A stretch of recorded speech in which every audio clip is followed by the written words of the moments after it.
In this video, I will tell you everything that I know about the Pax, their history, their culture, and all that other fun stuff. I plan on making a video about the Ferals eventually, if not soon, so I'm not going to be going into too much detail about them in this video, just a heads up for that. Okay, with that being said, let's get into it. Long ago, the anomaly raged in the skies of Enoch, and the Pax were driven to near extinction. They were forced to live in caves deep underground while trying to figure out how they were ever going to return to the surface. What this tells us is that the anomaly was always a force on Enoch, to a certain extent anyway. The Pax, like I said, were devastated and they lived underground. However, a few of them, I guess sneaking up to the surface, managed to find these obelisks that they did not make. The Pax figured out that by doing certain rituals with the obelisks, they were able to interrupt the storms and somewhat contain them.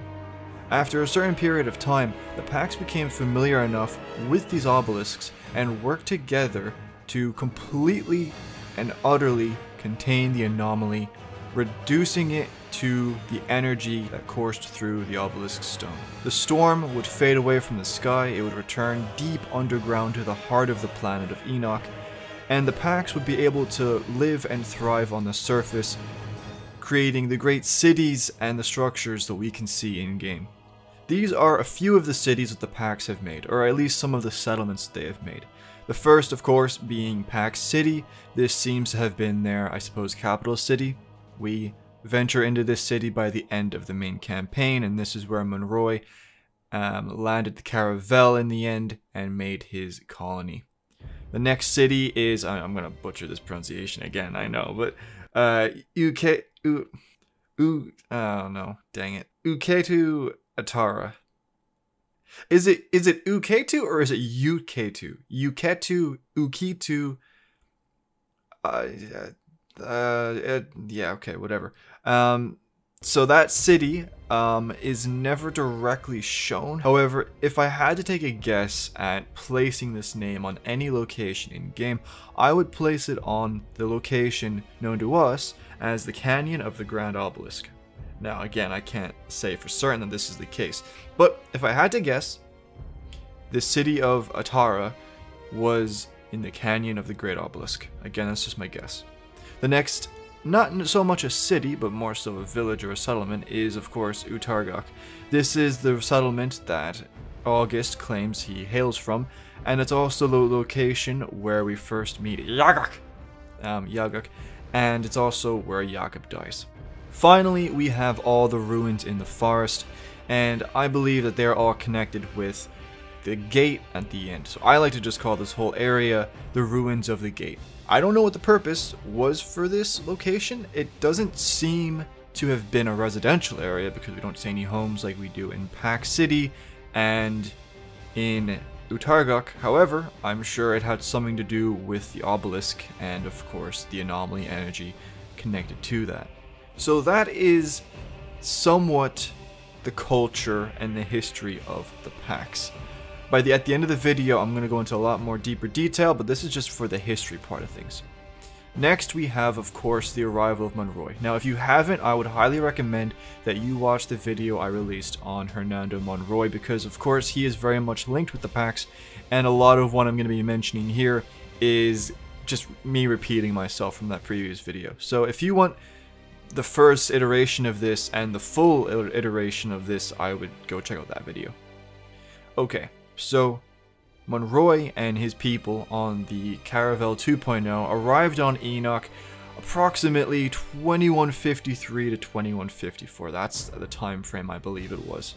And the Pax were indifferent or even happy to see them. They had no ill will or negative intentions whatsoever. They came, greeted Monroy and his people, offered them food, water, gifts, all that kind of stuff. And in return, through sheer paranoia, they were eventually enslaved and exterminated. And I'm going to explain now briefly why this is. So, like I mentioned at the start of the video, the Pax were only able to live on the surface because they managed to figure out how to contain and control the storm, the anomaly. But this wasn't a one and done thing. They had to continuously do it. So my guess is that the storm was in the sky, they did the ritual, it went deep into the planet's surface, and then every now and again it would come back up.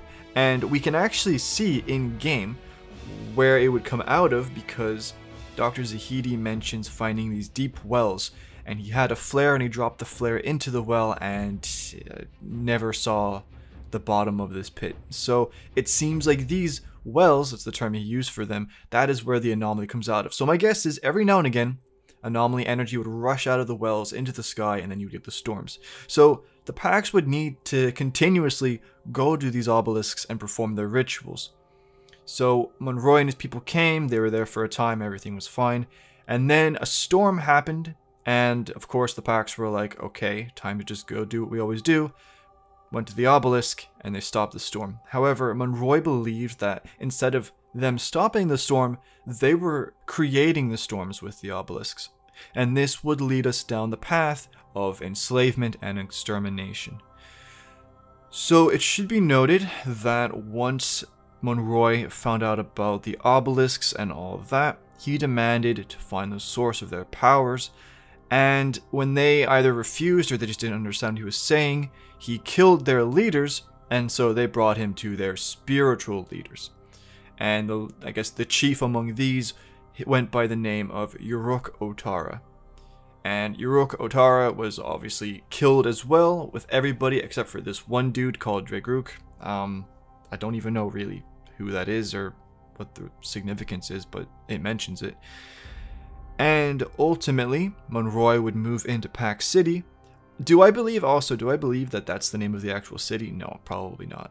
If you look at the other cities that I've mentioned, they have more native sounding names. I highly doubt the Pax are actually called the Pax to begin with, and I highly doubt that they named their chief city Pax City. So that name is lost to time, whatever that is, but Monroy has named it Pax City. He moved in there, he kicked the Pax out of their homes, enslaved them, and forced them to work the fields in order to sustain humanity's efforts.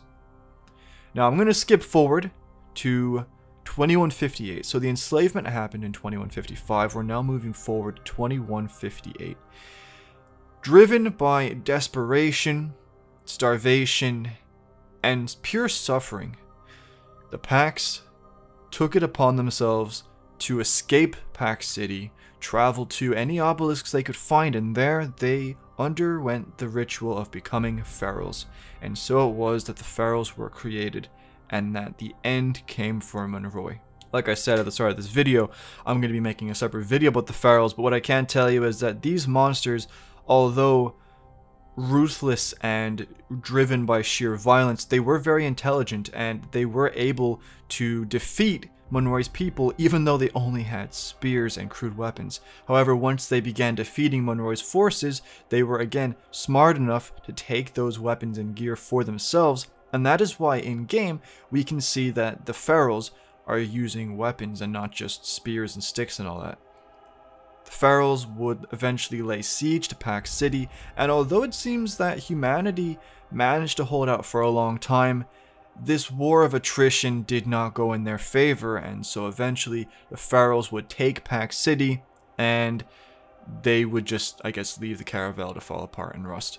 The only Pax that we have seen, the only living Pax that we have seen in game, is of course the character known as August.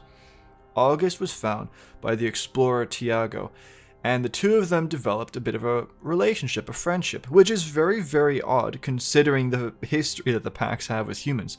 But that being said, they became friends. However, August was captured by Dr. Skurlock's forces, and once Dr. Skurlock discovered the fact that August was immune to the effects of that black fungus, he immediately captured August and began experimenting on him, trying to find out the source of his immunity.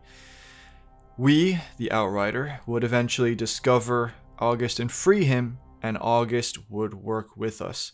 Once Jakob and the others were captured, it would be August who would team up with us and would help us find them. And ultimately, in the end, in the Canyon of the Great Obelisk, and by the Shrine of the Grand Obelisk, in order to save Tiago and everyone else from the great beasts that resided there, August would become a feral and he would save us. However, he just wouldn't be able to resist attacking us. I don't understand fully why. The lore just states that he couldn't tell from friend or foe, but I mean, obviously we've seen ferals fighting beside each other and not fighting each other, so I can't explain it, but regardless, he began attacking us, and we were forced to put him down. And he was buried outside the canyon of the Grand Obelisk. Now, okay, that is all the history out of the way. I'm going to briefly mention the culture. The Pax were purely pacifists. They had no interest in fighting. They couldn't even comprehend the concept of war and violence. And I'm going to give my guess on this. Why was this the case? My personal opinion is that it's because all their existence, they were on the brink of extinction, and so they were forced to work together. In the shadow of the anomaly storm, there was no place for conflict. If they were to survive, they had to work together. And so over however long this time period was, their whole culture was founded on working together in order to survive. And that is why I believe they were pacifists. At the same time, like I said, they discovered the ability of controlling and containing the anomaly storms, but at the same time then, they also to a certain extent had anomaly powers. However, unlike the Altered who used their powers for war, the Pax would use their powers for building, for creating, for nurturing.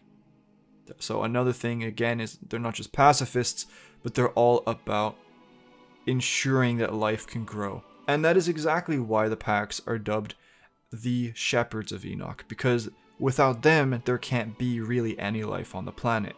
And their either natural or their chosen purpose is to ensure the survival of life on the planet. Okay, that's their culture. Now let's talk about the deeper questions.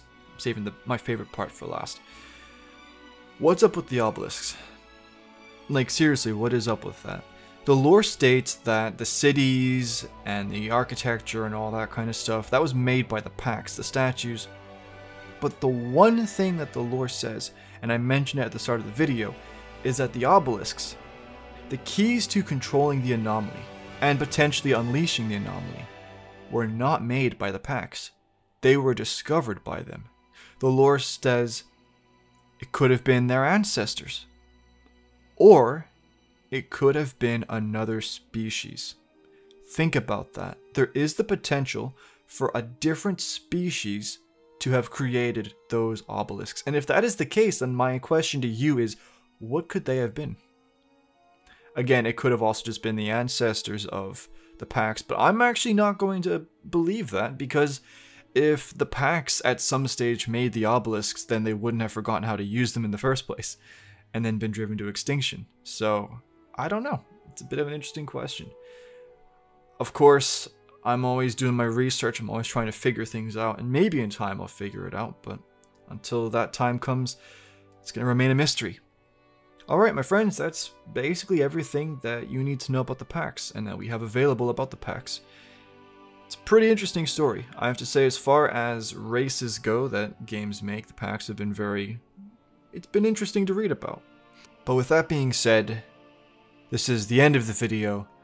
Thank you for watching, thank you for your continued support, and I will talk to you next time.